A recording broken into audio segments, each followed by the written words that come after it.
السلام علیکم friends, today topic is how to deal with criticism, تنقید سے کیسے بچیں۔ فرینڈ، جیسا کہ آپ جانتے ہیں کہ ہر انسان کی زندگی میں خوشی یا غم کا پہلو ہوتا ہے، کیونکہ ہم جو زندگی گزار رہے ہوتے ہیں اس میں ہم ہر طرح کے لوگوں سے مل رہے ہوتے ہیں۔ یہاں ہر کوئی آپ سے اپنے مزاج کے مطابق ڈیل کرتا ہے۔ ہم کوئی بھی نیا کام شروع کرتے ہیں تو ہمیں ریئیکشن کا سامنا کرنا پڑتا ہے۔ بعض اوقات یہ ریئیکشن پازیٹیو ہوتے ہیں اور بعض اوقات یہ ریئیکشن نیگیٹیو۔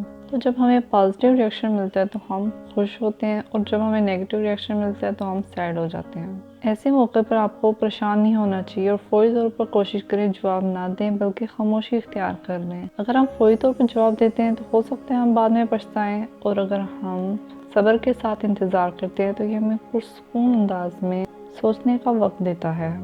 بجا تنقید سے بہت سے لوگ سٹریس میں آ جاتے ہیں۔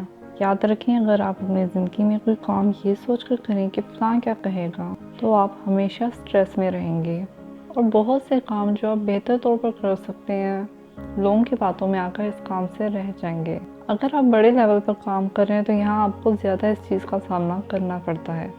لائف میں آپ سب کو سیٹسفائی نہیں کر سکتے۔ آپ جو بھی کام کر رہے ہیں تو ذہن میں یہ بات رکھیں کہ تنقید ہوگی۔ جب آپ کو پہلے سے ہی معلوم ہوگا کہ تنقید ہوگی تو آپ اس چیز کے لیے تیار رہیں گے اور آپ کو سٹریس نہیں ہوگا۔ امام علی نے فرمایا ہے کہ بہت زیادہ تنقید نہ کریں، بہت زیادہ تنقید نفرت اور برے سلوک کا باعث بنتی ہے۔ اس لیے کوشش کریں کہ آپ بھی دوسروں پر بجا تنقید نہ کریں، اور دوسروں کی دی ہوئی تنقید کو تحفہ سمجھ کر خود پر حاوی نہ ہونے دیں، کیونکہ جو وقت ہم دوسروں پر تنقید اور غیبت وغیرہ کرنے میں گزارتے ہیں، اگر اس وقت ہم اپنی اصلاح اور اپنے آپ کو صحیح بنانے کی فکر میں لگ جائیں تو بہت کچھ بدل سکتے ہیں، کیونکہ دوسروں کی اصلاح کرنا ہمارے اختیار میں نہیں ہے، لیکن اپنی اصلاح ہمارے اختیار میں ہے۔